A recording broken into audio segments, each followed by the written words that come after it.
수도권 광역급행철도 GTX-A 노선이 개통하면서 춘천까지 이어지는 GTX-B 노선에 대한 기대감이 높아지고 있습니다. 국토부에서 타당성 검증을 진행하고 있는데 사업비 규모가 관건입니다. 한파가 기승을 부리고 있는 가운데 11일 낮부터 기온이 차차 올라 평년 수준을 회복하겠습니다. 12일에는 강원 내륙과 산지에 눈이, 동해안에는 비가 내릴 것으로 예보됐습니다. 동해시 망상동의 한 주택에서 불이 나 1시간 35분 만에 꺼졌지만 60대가 숨진 채 발견됐습니다. 주말 강릉에서는 산불과 교통사고도 잇따랐습니다. 속초시가 소상공인 특례 보증 한도를 확대해 7천만 원까지 지원하기로 했습니다. 속초시는 강원신용보증재단, 지역금융기관과 이 같은 내용의 업무 협약을 체결했습니다.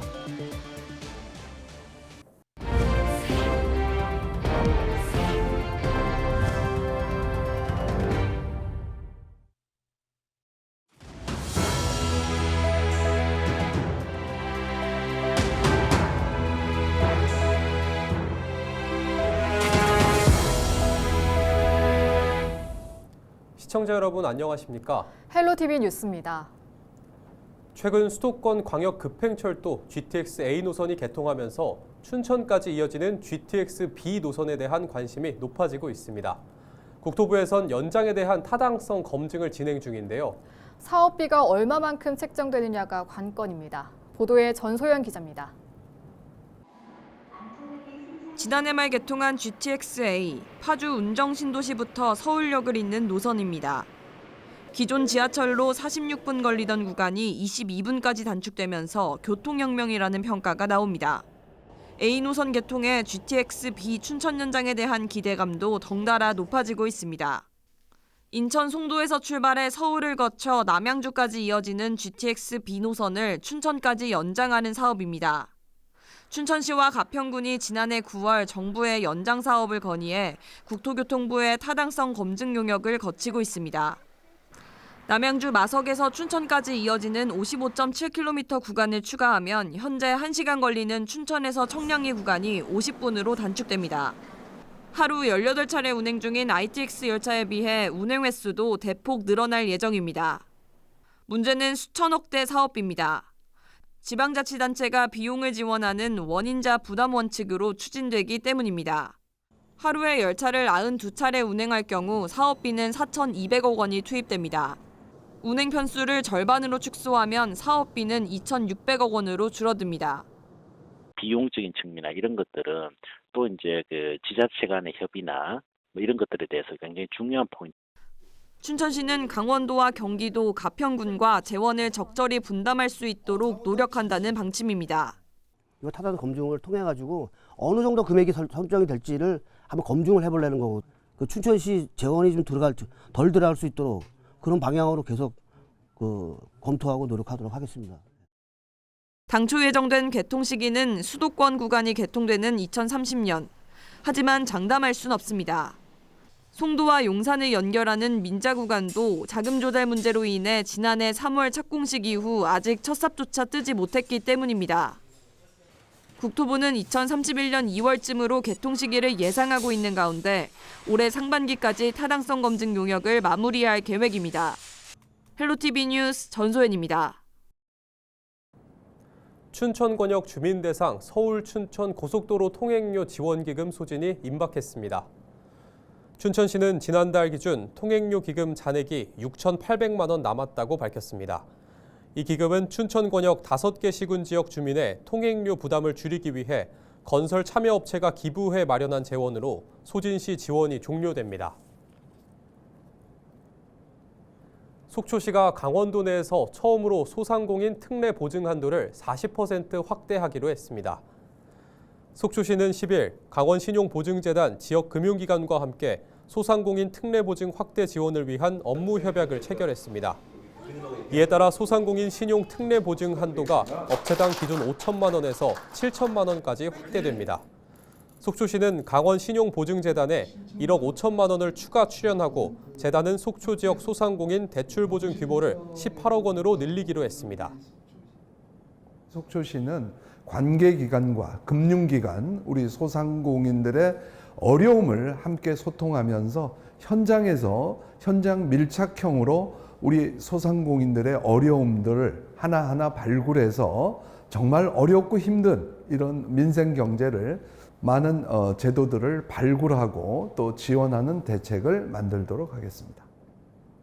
속초시는 또 영세 소상공인의 신용보증 심사를 대폭 완화하고 특례보증 사정 생략 금액을 3천만 원에서 5천만 원까지 확대 지원한다고 밝혔습니다.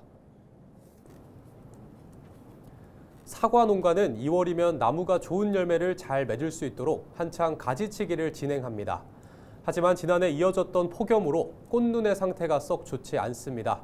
꽃눈 분화율이 평년보다 8% 떨어졌는데요. 안동시 농업기술센터는 수확량이 줄어들지 않도록 꽃눈이 있는 가지를 더 많이 남겨달라고 당부했습니다. 홍하영 기자입니다. 한 농민이 사다리를 타고 올라 사과나무를 살핍니다. 나뭇가지에 꽃눈이 잘 달려있나 확인하고 그렇지 않은 가지는 톱으로 또 전지가위로 잘라냅니다. 올해 사과나무 꽃눈 분화율이 예년만 못하다 보니 농민의 손길은 더욱 조심스럽습니다.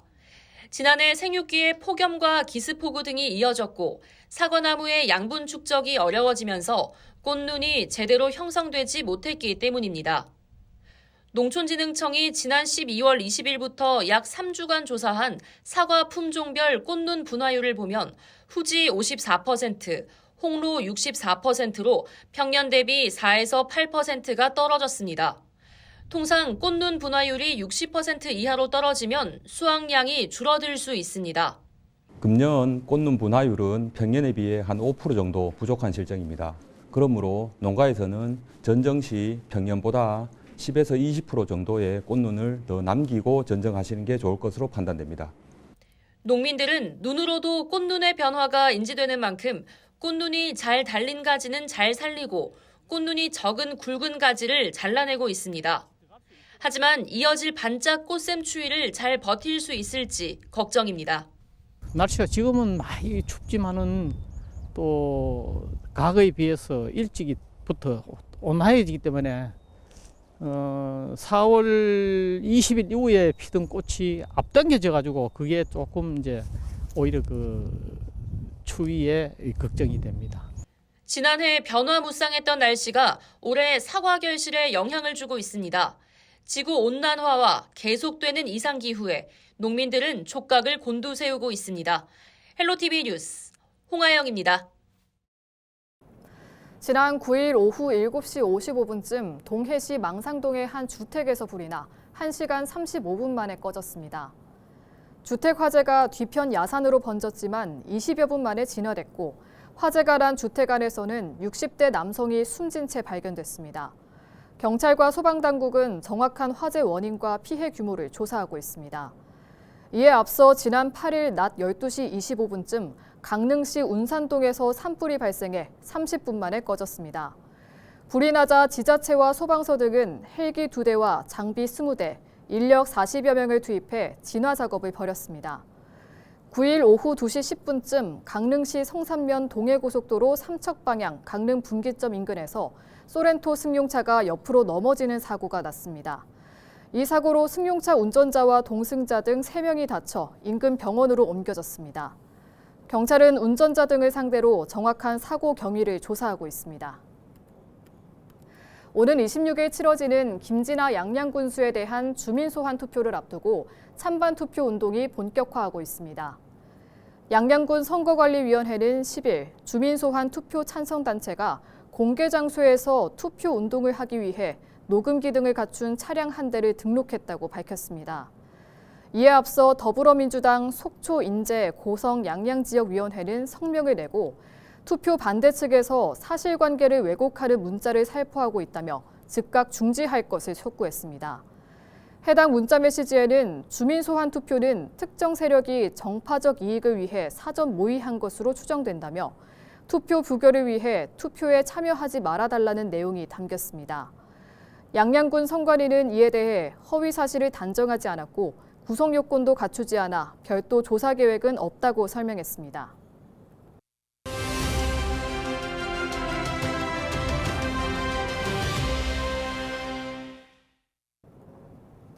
절기상 입춘이 지났지만 한파가 계속되고 있습니다.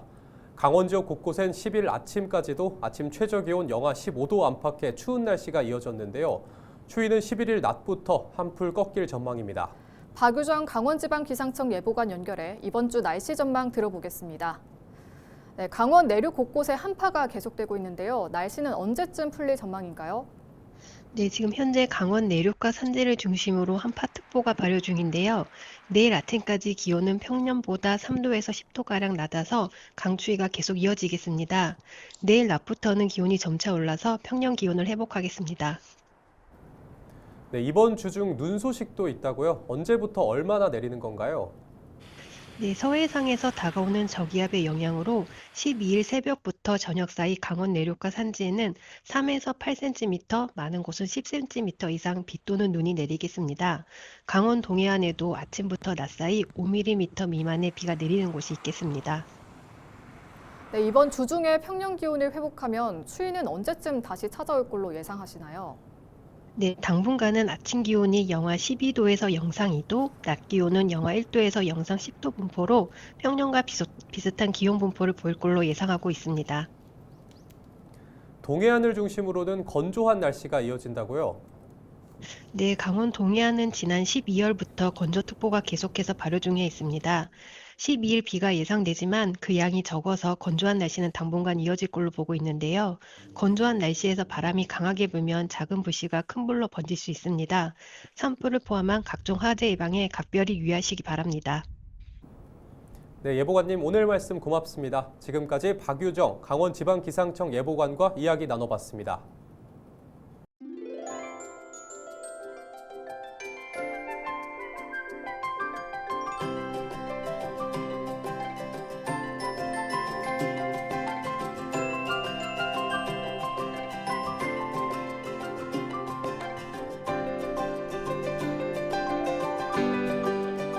오늘 역대급으로 추운 것 같고요. 제가 오늘 기모로 옷을 3겹을 입고 왔는데 그래도 추운 것 같습니다.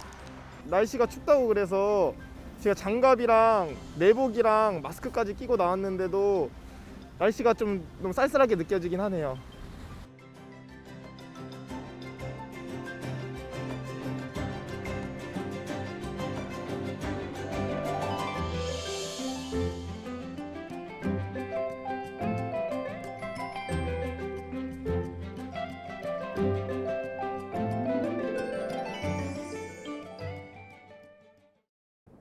전국 장애인 동계체육대회가 11일 개막하는 가운데 강원 선수단이 사전 경기에서 메달 행진을 이어가고 있습니다.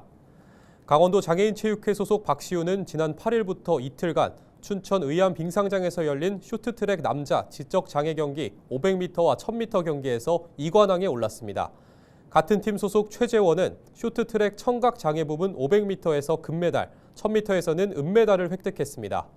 이에 앞서 강원도 장애인체육회 스포츠단 농아인 컬링팀은 지난 8일 강릉 컬링센터에서 열린 농아인 컬링 남자부 결승에서 서울팀을 15대 2로 대파하고 정상에 올랐습니다.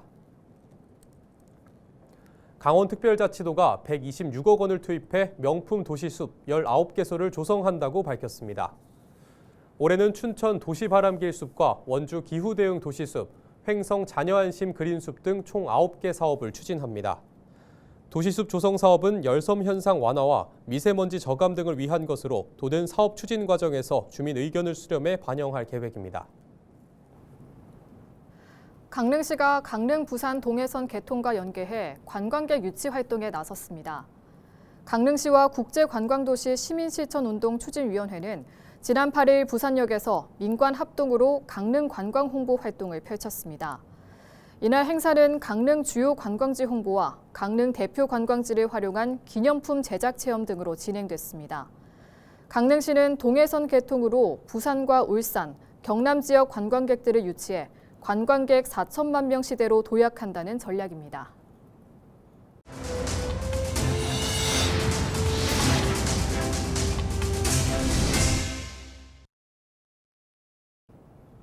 이상으로 뉴스를 마칩니다. 시청해주신 여러분 고맙습니다.